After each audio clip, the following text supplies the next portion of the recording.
Well, I'd like to start, I guess, with an initial overview of why you started Ubuntu Core. If that's part of the presentation, then feel free to go into it. But that's, I guess, it would be the good starting point. Like, what was its purpose, and why did Canonical decide to do it, to introduce it? That's great. So let me answer that question, and I'll just refer to slides randomly as slides sort of illustrate the picture. I think perhaps slide 3 might be a good starting point. Why did we create Ubuntu Core? That's actually addressing a very specific need in the market, and that is to create a developer-friendly operating system environment for this explosion of things, this explosion of devices, smart devices that we're really in the midst of creating at this point. I give a presentation sometimes to a developer audience where on a slide I'll show a one-line command that you can run, nmap, on your local network. You run nmap, scan your entire local network with the -- OS fingerprint option. And nmap will do its best to guess what operating system, down to even some specific kernel versions of what's running on your home network. And nmap does this through some smart ways, just the way it forms packets and looking at the responses.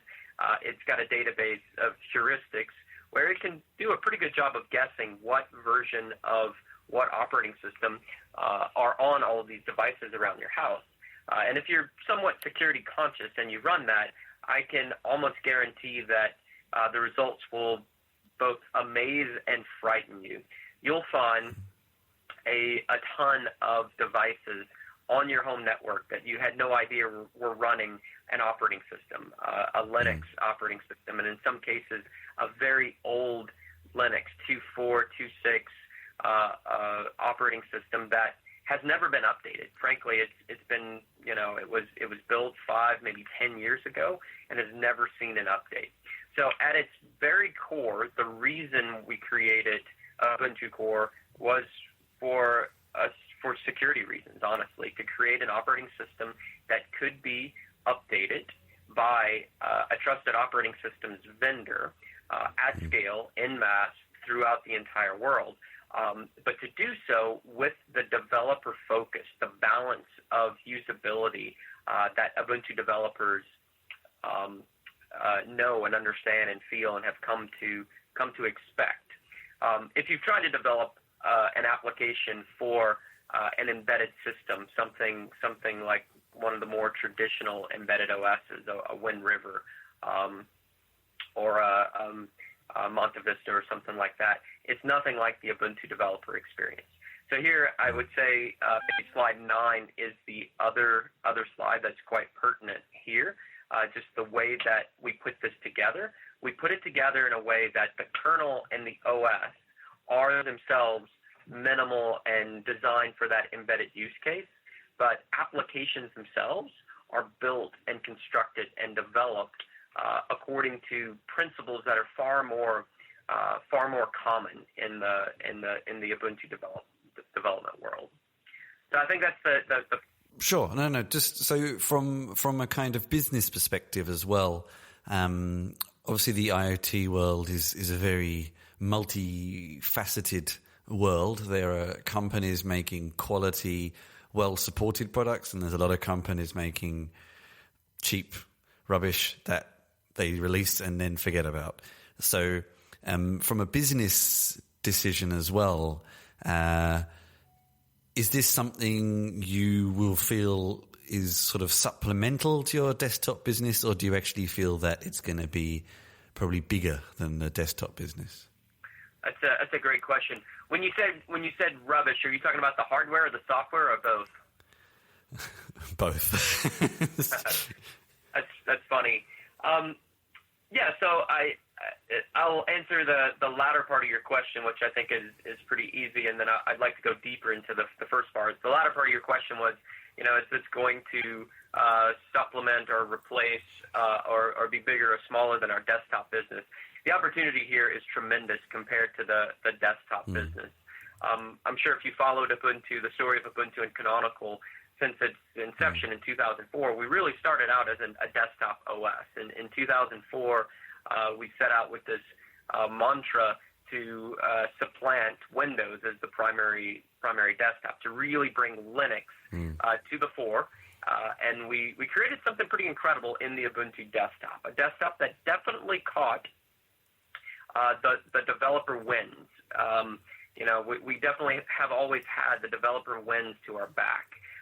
Where, quite frankly, I think it's in retrospect or in hindsight, what we never did quite achieve was breaking through with a Linux desktop that actually, at tremendous scale, in the billions of user scale, replaced a Windows or a Mac desktop.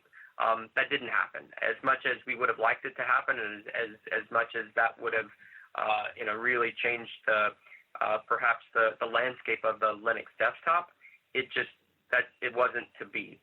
Now, what has happened since 2004 is the complete and utter prevalence of Linux in everywhere and everything you can possibly imagine. And that's a lot of Ubuntu, but it's also a lot of Chrome OS and a lot of Android. So to an extent, Linux did show up. It's just it wasn't Canonical and Ubuntu alone. Now, all that said, the real opportunity here is, and this is back to the heart of that latter part of your question, the real opportunity here is to provide that operating system that absolutely is consistent and secure and developer friendly on those devices. Now, you mentioned devices and the experience, and some of those are pretty rough. There's a big difference, I would say, between the industrial side of the Internet of Things and the consumer, the commercial side, right? So it's easy to talk about drones. I think I had a drone picture on slide 3. There's a big difference between the consumer drone you buy for $99 that was built in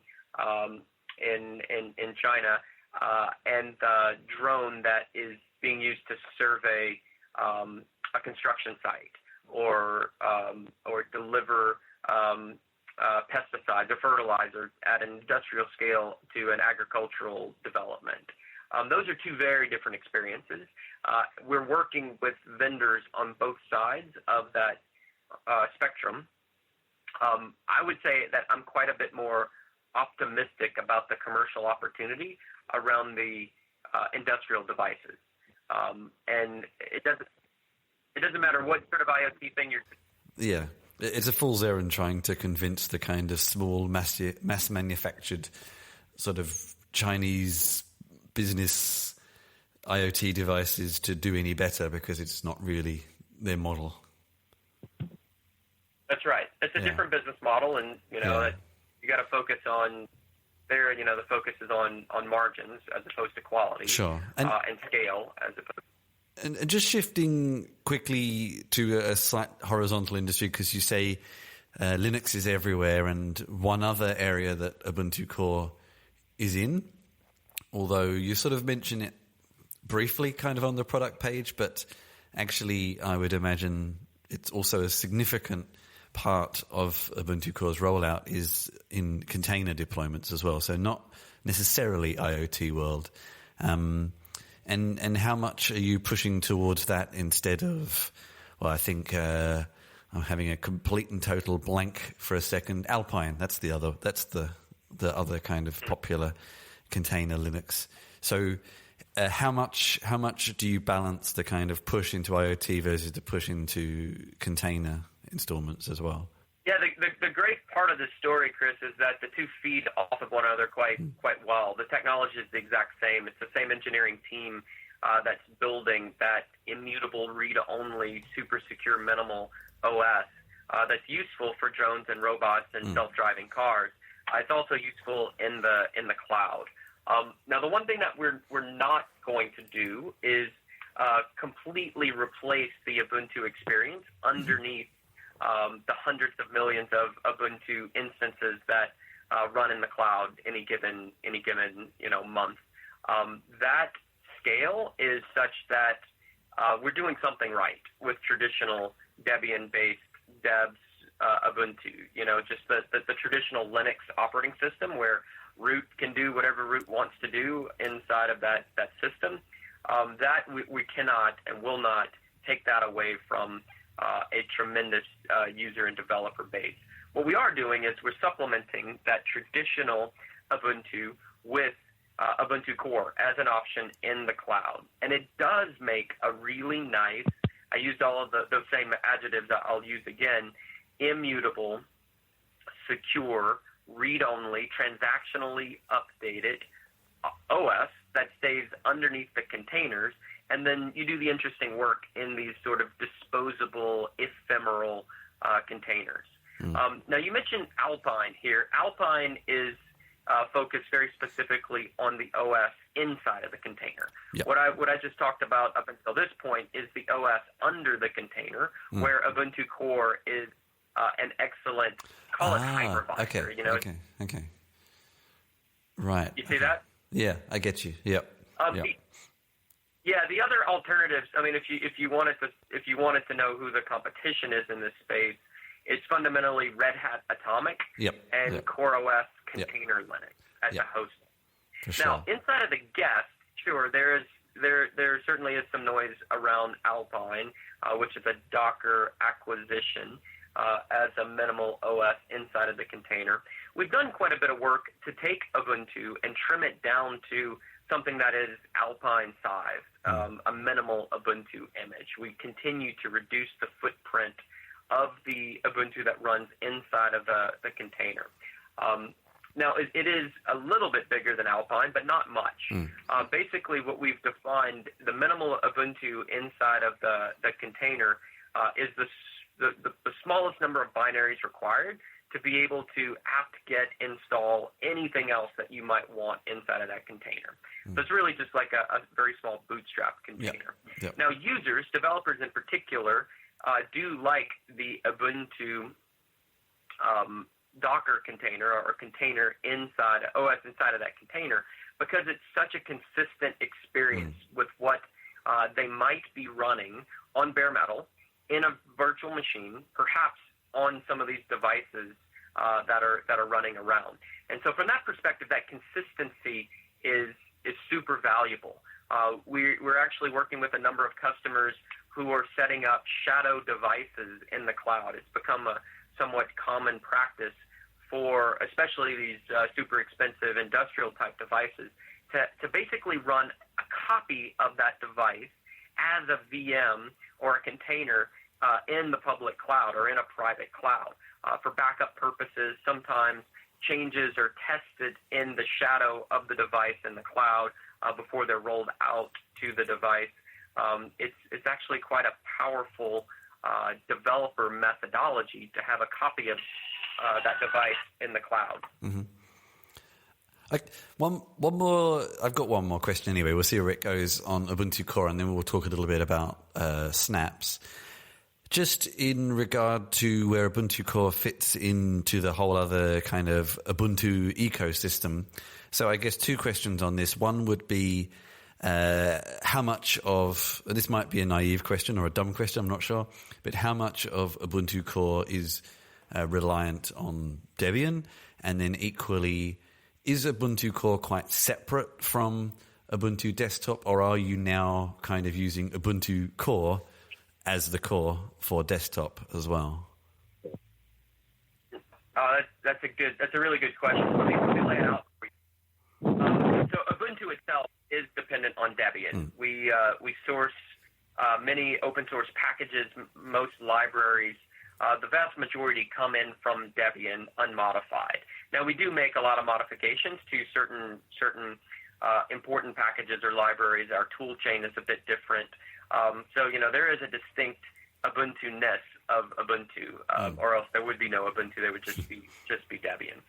But we do certainly give props to Debian.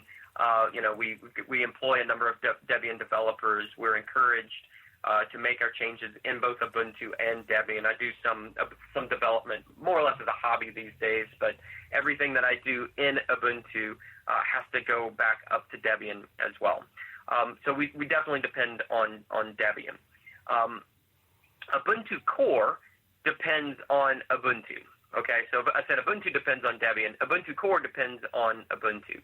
The binaries that go into Ubuntu Core, if you were to run MD5 sum or checksum on every binary on the file system inside of Ubuntu Core, just user bin, for example, you would find binaries that are bit for bit identical to Ubuntu. Okay, that's important because all of the work, all of the engineering, the security, the updates, the bug fixes that filter into Ubuntu make their way into Ubuntu Core as well. So It's not different binaries; those are the same, but the way the image is put together is different. Fundamentally, if you're familiar with the Unix Linux system, traditional Ubuntu has a bunch of files installed at root, and if you have the right permissions, you can make changes. You can edit configuration files, or it may be inadvisable, but you can start replacing and moving files around the file system itself.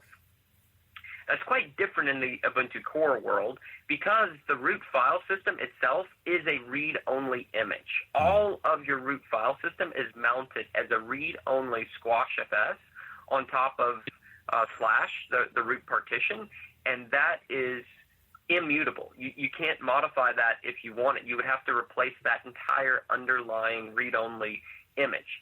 So basically our build processes have been adapted for Ubuntu Core to build a root file system, an OS that functions as a read-only operating system. Make sense?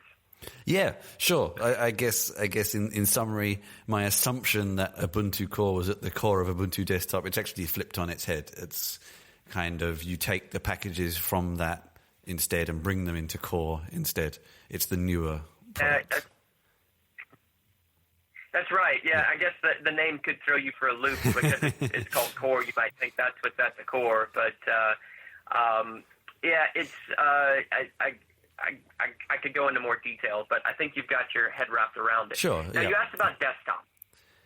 So desktop, at least for our next release, at least through our next LTS, which is Ubuntu 18.04, that's set to be released in April of 2018. That'll be our 5-year supported LTS. The desktop is now a hybrid between traditional Ubuntu, which is dev-based and that, root can write anywhere type file system. But the desktop now combines both traditional deb packages as well as snap packages. So you wanted to move on to snaps. Yeah, it's a great opportunity to let's move forward to snaps. I mean, I guess when I initially encountered them, I thought, well, I still think great idea. I haven't changed my mind, but I thought what a great idea this is. Basically, in my dabbles with Linux, one of my biggest frustrations has always been kind of compatibility of packages for different variants. And, the wonderful thing about the open source world is you have so many options, but that's also one of the biggest problems because it gets super confusing very quickly. And having this in my first viewing was like, it's kind of a universal package format for Linux. Basically making it a lot easier for people to find the applications they need. But now, based on some of this discussion and looking again at the Snapcraft website, and you've got other kind of platforms listed here, which are definitely mostly embedded platforms, I'm now seeing that there's a bit more to it than that. So let's maybe dig in from there. Yeah, I think you certainly got the right starting point. Maybe slide 13 might be a good slide just to have up in the background here. Where I was going to with the desktop, and this is true of the Ubuntu server, the traditional dev-based Ubuntu server as well, they're both hybrid in the sense that on both Ubuntu desktop and server, you can run both traditional devs as well as snaps. So to date, we've got 50,000 Ubuntu devs, most of which come in through Debian. We've added a few and some softs on top. But then on top of that, we also have the ability to install snaps. So as you said, snaps are a universal packaging mechanism. Snaps can run on lots of different operating systems. We've led this work for Ubuntu, but we've now seen snaps adopted on other OSs, some of which are some embedded OSs, as you say. The beautiful thing about Snaps, and I say this as an Ubuntu Deb developer and a Debian developer with almost 20 years Linux packaging experience, Snaps are really a redesigned packaging format with modern technology in mind. Devs and RPMs are certainly good at what they're good at, but that technology really stopped innovating in about 1995. And what's beautiful about Snaps is we're taking advantage of a couple of really important security and confinement mechanisms that are present within Linux. That includes AppArmor, which is a mandatory access control system. That includes namespaces, user namespaces, which enables us to map UIDs inside of an application elsewhere. We use seccomp to take care of system calls. And fundamentally, it's almost like containers. It uses some of the same technology in the Linux kernel as containers, but packaging using that container mechanism to secure applications as they're packaged. Okay. And how, I think, let's stick with Snaps for now. How mature do you consider the, I'm not sure what to call it, the framework, the platform, the whatever you want to call it, how mature do you consider it now? Yeah, I think the proof here is in the developer adoption. If you take a look at slide 16, you can see some of the types and places where snaps are being used. There's a couple of thousand snaps as of now. It is a technology that is servicing a wide array from desktop apps like Spotify, which has always been a pain to package the Spotify client on the Linux desktop, to server-side snaps, things like Docker. In fact, Docker itself is packaged as a snap. Kubernetes, we package Kubernetes as a snap, in fact. Yeah. Okay. Well, that's definitely I'm guessing a reasonably large application. Yeah. And what? So, in comparison of packaging something like that for a, it's not a desktop. Obviously, it's typically a server or a virtual machine somewhere. But is there much difference between packaging something like that than packaging something for a small embedded system that has much less capabilities? Are there any kind of different steps, or how does a developer sort of define those requirements and limits? Yeah, it is a little bit different, especially with devices.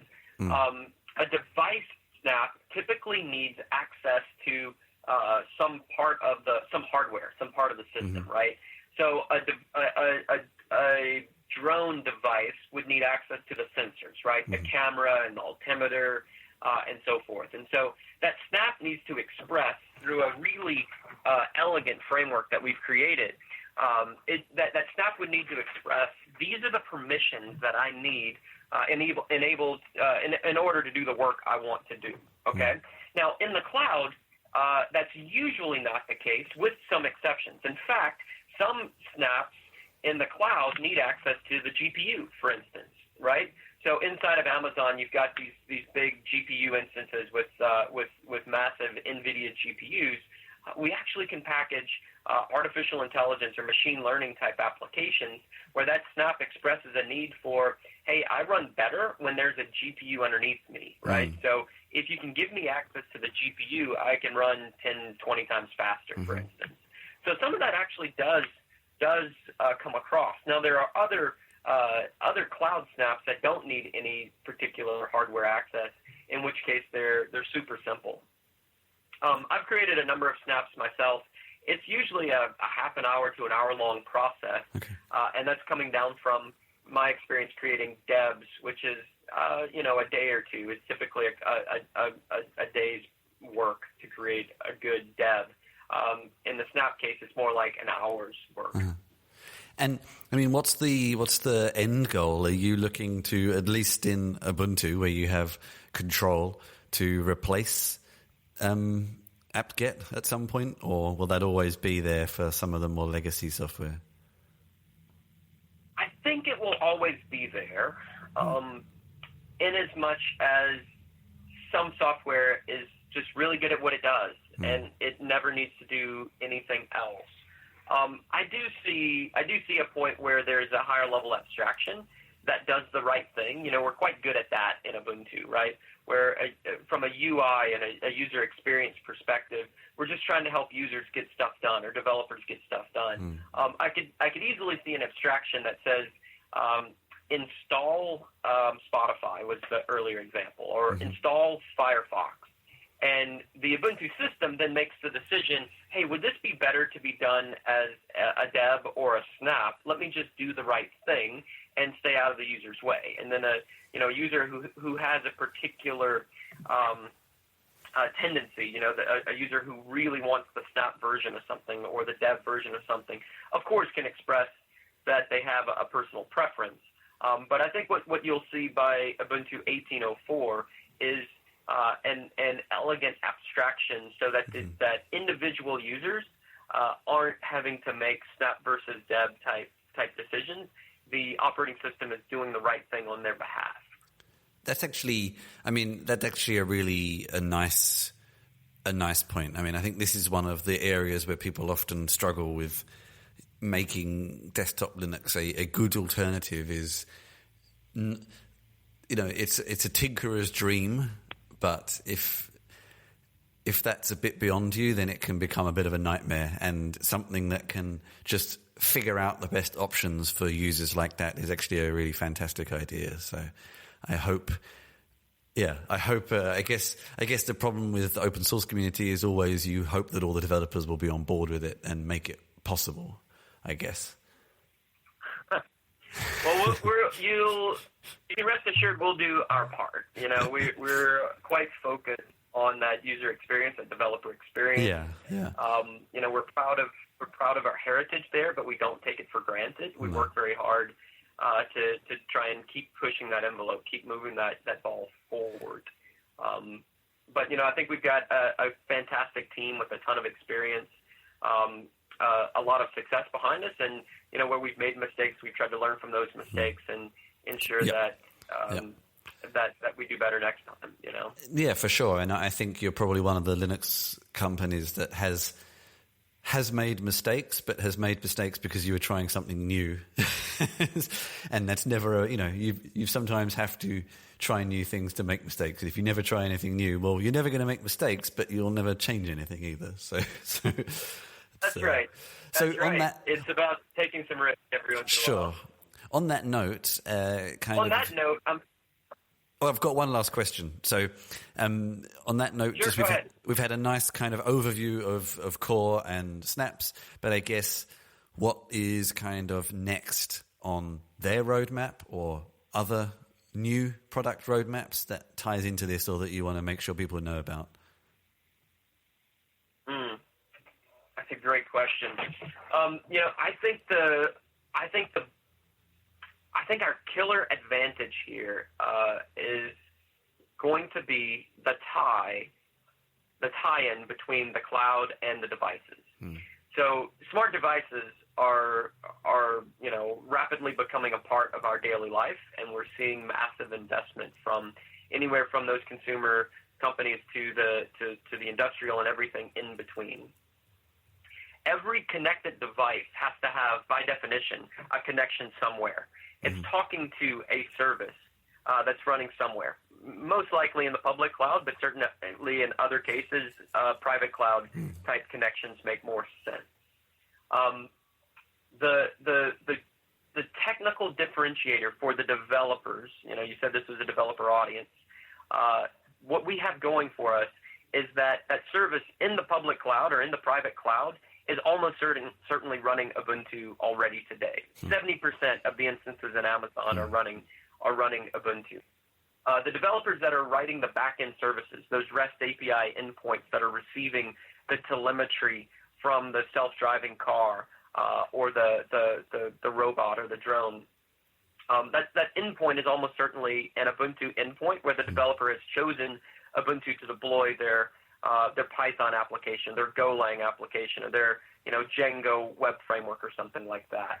On the other side, though, inside of that device, either in the startup case, it's probably the same developers working on that. In the enterprise case, there's a CIO who's made some key technical, or CTO who's made a couple of key technical decisions that decided on some of the platforms or frameworks.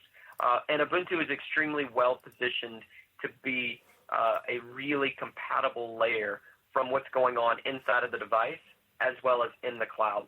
If we take the the self-driving autonomous vehicle as an example, that all of the autonomous vehicles today that we know about in the public are running Ubuntu on the autonomous CPU. There's usually 3 CPUs in a car these days, one of which is the autonomous CPU.